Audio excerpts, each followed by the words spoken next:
Okay. So we'll do actually like they did. We'll actually ask you to start with your name and your title if you could, and we'll get you like they did to spell your name for us as well, just so we have it on tape. So if you could give me your name and your title, please. Alfonso Miranda Guardiola, and Mexicans General Conference, General Biscuit Conference. Perdón. By this point, you can't remember who. Go ahead. No. Ya mezclé polaco. That was the easy question, and you got it wrong already. Okay. Go ahead. So your name and your title, please. Yeah. My name is Alfonso Miranda Guardiola, Mexican Bishop Conference. And if we could start a little bit, and you can just look at me when we answer that. Yeah. That's enough. We talked a little bit about last night about your interest in Polish culture. Can you just give me a little bit of your history as to how you came to be so connected to Polish culture? Yeah. I used to be a parroch of the chapel named Maximiliano Maria Kolbe. It's a Polish priest. Franciscan, for 8.5 years, and I had to study about his life, and I loved his life.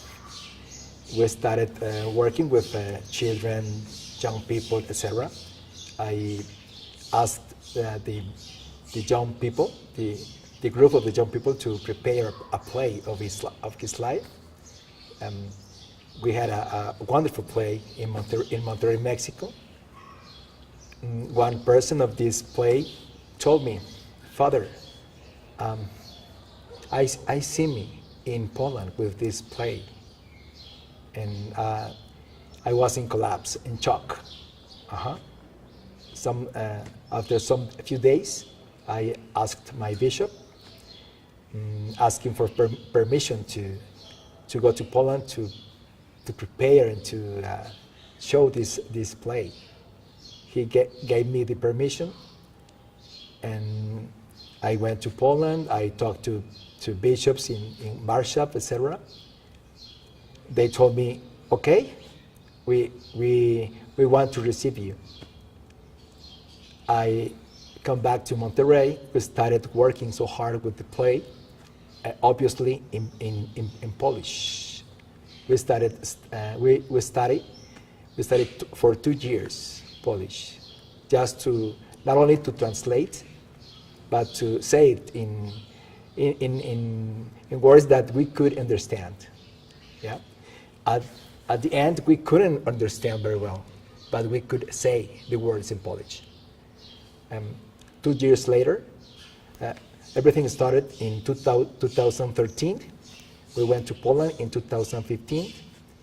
We have 4 presentations of our play in Polish. It was an unforgettable history for us. That's why right now I love Poland. I've been there for five times.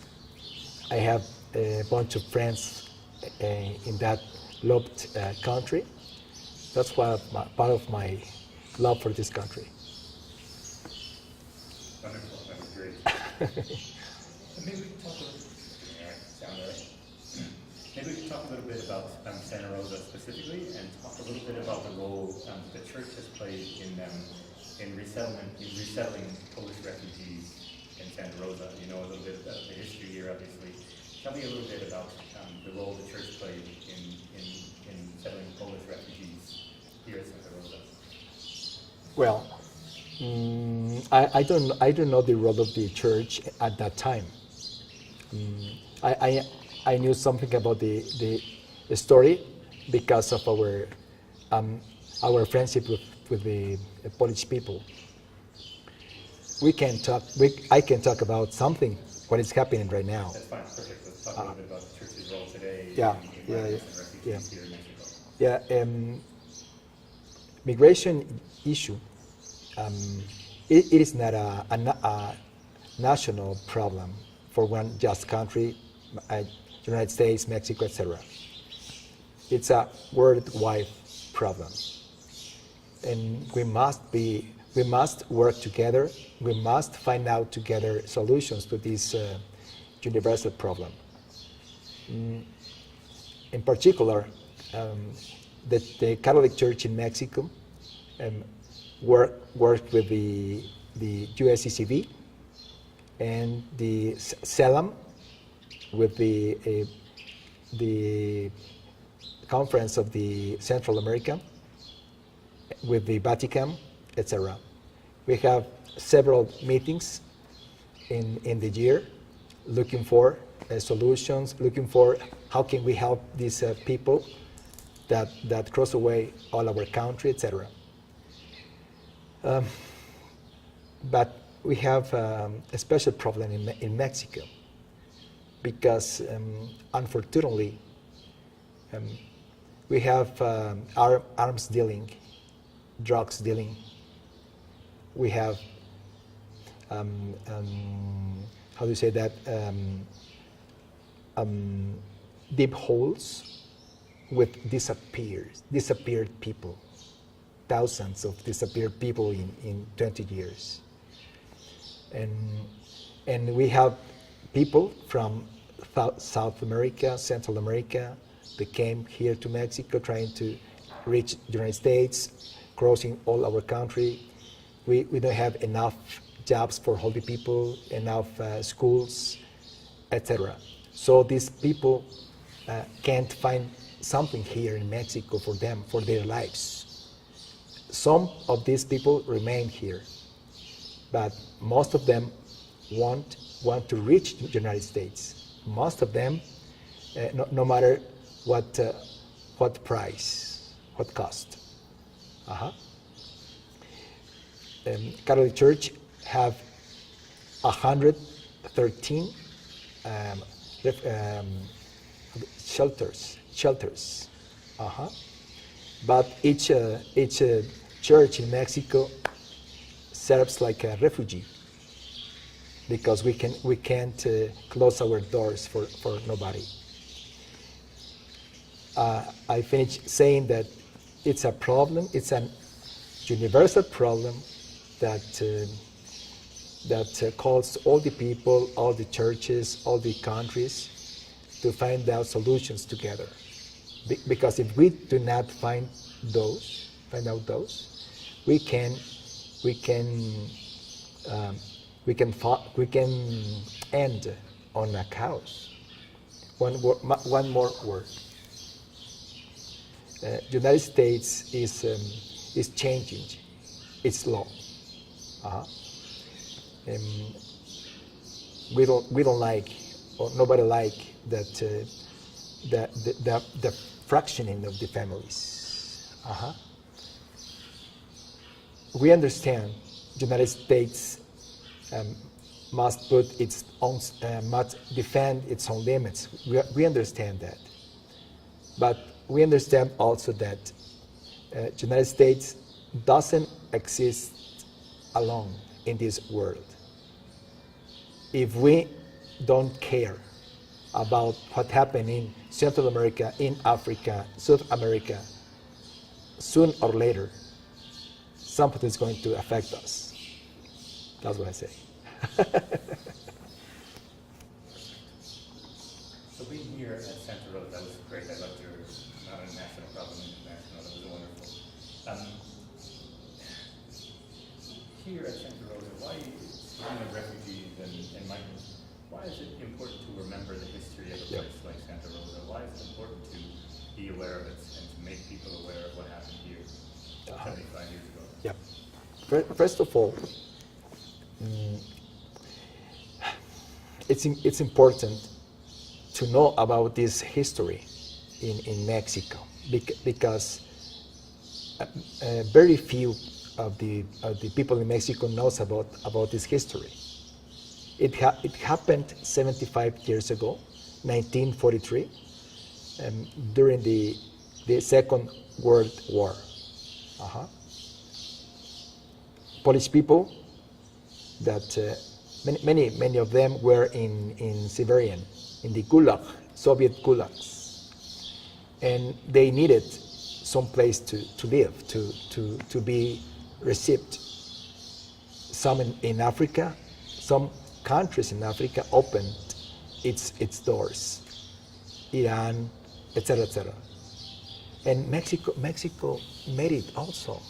It was, we should say it was a surprise, because the restrictions in Mexico were tight, were strong enough during the 20s and during the 30s. Nevertheless, Mexico said, okay, you can come. And 1,500 Polish people came to here, to this place, Santa Rosa, Hacienda Santa Rosa. These people, 4 million Polish people died during the Second World War. 1,500 found refuge here, shelter here. They could breathe in a free way. They could repair its soul, its body. They could celebrate its own faith, make community, have a breath. And after 4 years, many of them went out to the United States, Canada, and other countries. Many of them are successful people, like Julek, because he had a chance, because he had a grace. That's the thing important.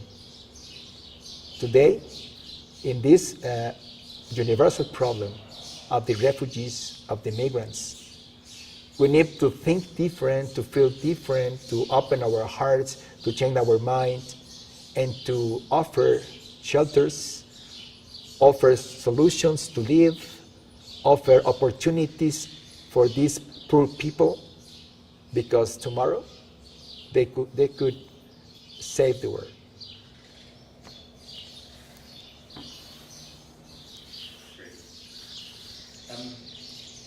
So, looking back a little bit, I'll ask you another question first, and then I'll ask you. Okay. Well, tell me about today. That's fine. Speaking of you, what were your impressions of? You had some time with you today. What were your impressions of being around you today and of his story? What stuck with you from your time with him today? With Julek. Uh-huh. Well, the thing that I receive, that I feel, is that it's very important, what I'm going to say. Julek came here not as Julek. He came here as the Polish people. He came here with grateful of one nation, and to say thank you. Thank you, because many of the people that lived here could live in a wonderful way. He is very sensible. He has a lot of sensitive. He is very, very excited, and that's what I have received from him. And when we have talked, he talks like Polish people, and I talk like Mexican people. Not alone, not just one person, but like a community.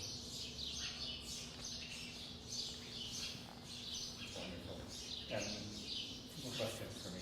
I was going to ask, what do you think are the biggest misconceptions or misperceptions about refugees and migrants today?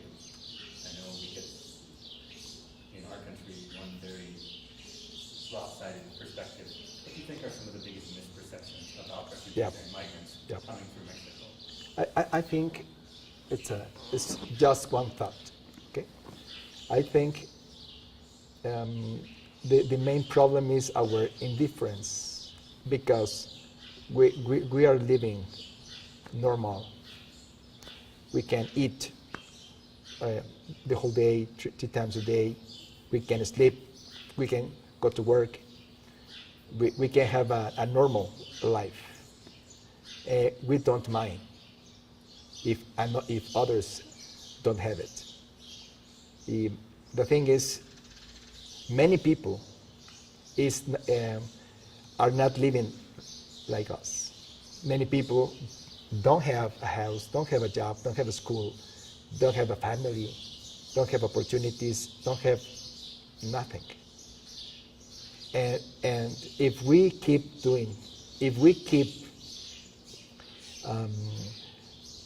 being indifferent, something is going to change in a negative way. We must change our mind and our way to live. That's what I think. It's a very, very simple thought, but I think. I don't want to hold you up too long. I know I loved the address you gave to everyone last night and seeing you today. Is there anything I didn't ask that you wanted to talk about? Is there anything you think is important to say? Yeah. To people that like to see this? I would like to, bueno, I'm going to say it in English and in Spanish. I want to say one word else. It's very important to know this event here in Santa Rosa, or to remind it, yeah. Because the way we act in that time was wonderful. We must celebrate our hospitality, generosity of the Mexicans, but not only celebrate it, but to keep doing that. Es importante que conozcamos este acontecimiento aquí en Santa Rosa, en León, Guanajuato, porque hace 75 años México abrió su corazón en esta hermosa hacienda donde recibió a 1,500 polacos que sufrían en los gulags, en los campos de concentración soviéticos, y donde 4 millones de polacos murieron. México abrió las puertas de su casa, y aquí en esta hacienda 1,500 polacos, niños, jóvenes, adultos, tuvieron la oportunidad de estudiar, sanar su corazón y sanar su alma. Algunos de ellos se quedaron, otros salieron a otras partes del mundo, pero pudieron vivir. Muchos de ellos de una manera exitosa. Y es hoy lo que podemos hacer con los hermanos que vienen a México a través de nuestro país. No tratarlos con indiferencia, sino tratarlos como personas que tienen grandes oportunidades y grandes cosas que dar al país y al mundo. Y lo mismo en otras partes de nuestro planeta que también viven esta situación. Dios quiera y este acontecimiento se valore y nos ayude a en el presente vivir de una manera que sirvamos con generosidad y con hospitalidad a los hermanos. Gracias. Thank you. That was wonderful.